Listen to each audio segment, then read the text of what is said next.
Bom dia, galera, tudo bem? Sou o professor Márcio e hoje nós vamos fazer uma breve revisão sobre esses conceitos de velocidade, aceleração, MRU, MRV e força, ok? Então vamos lá. Quando a gente fala de velocidade, o que você deve lembrar que nós já estudamos? Velocidade é a grandeza que mede a variação do espaço ao longo do tempo, ok? A grandeza que mede a variação do espaço ao longo do tempo. Professor, o que é a variação do espaço? É a mudança de posição ao longo do tempo. Em quanto tempo ele demora para sair da posição 2 e ir até a posição 5?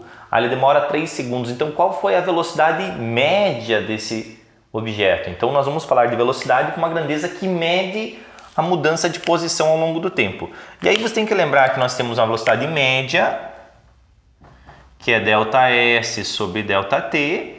E dessa velocidade média, você vai tirar algumas informações do tipo, ela não é a média das velocidades, primeira coisa.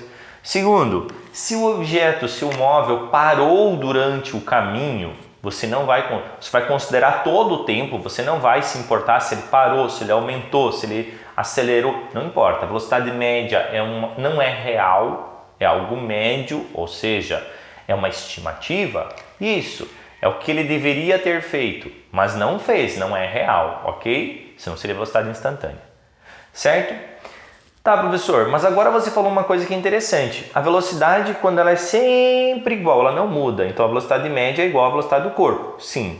Mas e se ela mudar? Se ela mudar, nós temos essa grandeza, aceleração, que vai medir o quanto a velocidade mudou.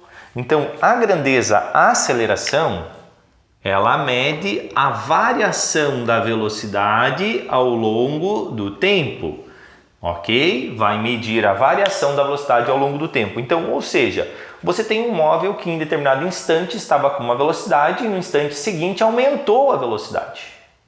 Então, ele saiu da velocidade de 20 metros por segundo, foi para 60 metros por segundo em 10 segundos.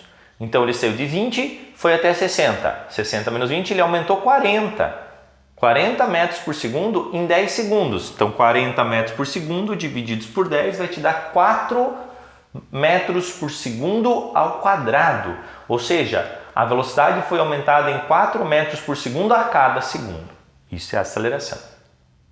Bom, quando nós temos um móvel que ele tem a velocidade média igual à velocidade desenvolvida pelo corpo, nós temos um movimento uniforme. Retilíneo quer dizer que ele estava em uma reta. Então, o que você vai lembrar do movimento retilíneo uniforme? Primeiro, que ele está se deslocando em uma reta. Segundo, que a velocidade média do corpo é igual à velocidade desenvolvida pelo corpo, ou seja, pelo móvel. Ele sempre mantém a velocidade constante. Então, você vai dizer o seguinte, vou anotar aqui, trajetória reta, velocidade constante e diferente de zero. Tá? Porque se a velocidade for zero, ele está parado. E aí você tem uma função, que é a função horária da velocidade, que é o sorvete. Certo? Lembra do sorvete. Essa é a tua função horária da velocidade. Ou seja, ele te dá a relação entre a posição que o móvel se encontra e em que instante você está querendo saber. Beleza? Vamos agora para o MRV. MRV, a trajetória também é uma reta.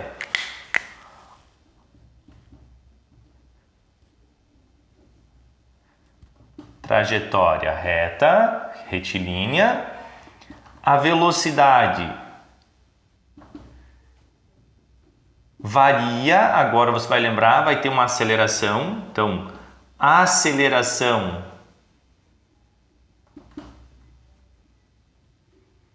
constante e diferente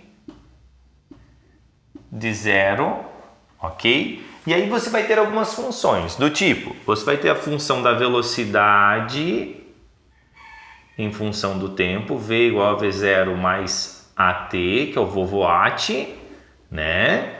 Você vai ter o sorvetão, S igual a S0 mais V0T mais A vezes T ao quadrado sobre 2, que é o sorvetão, ok? Então, essa aqui é função horária da velocidade e função horária do espaço.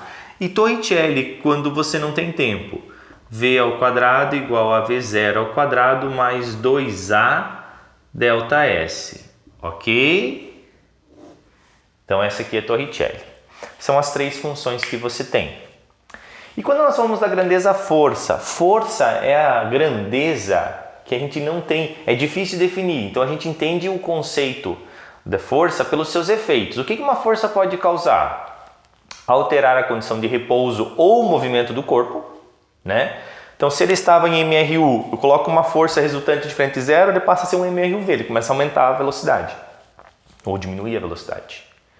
Se ele estava em repouso, e você aplica uma força resultante de frente zero, ele começa a se mover. Então, ele altera a condição de repouso ou movimento, ok? Certo? E aí você precisa lembrar que ela é uma grandeza aqui vetorial. As outras também são vetores, mas essa aqui é vetorial. Ou seja, você precisa de intensidade, direção e sentido para que ela fique perfeitamente representada, ou seja, definida.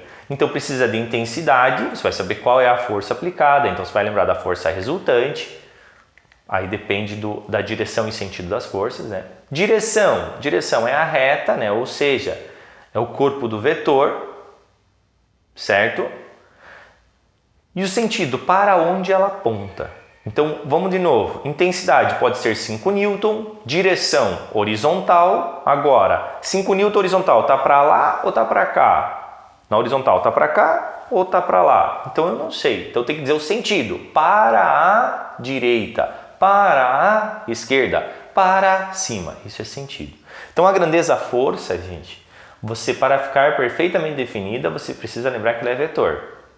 Tá, professor, você falou do efeito que altera a velocidade ou a condição de repouso. Sim, mas também tem um outro efeito que a força pode causar, que é causar deformação. Né? Quando você pega um objeto, aplica uma força, ele se deforma. Então pode causar deformação. Então cuida com a grandeza força e principalmente para caracterizar a força resultante. A força resultante é uma força fictícia, ok, galera? Então pensa assim. Certo, gente? Espero ter ajudado nessa revisãozinha bem básica para que vocês consigam assim fazer as atividades. Grande abraço, fiquem bem e até a próxima.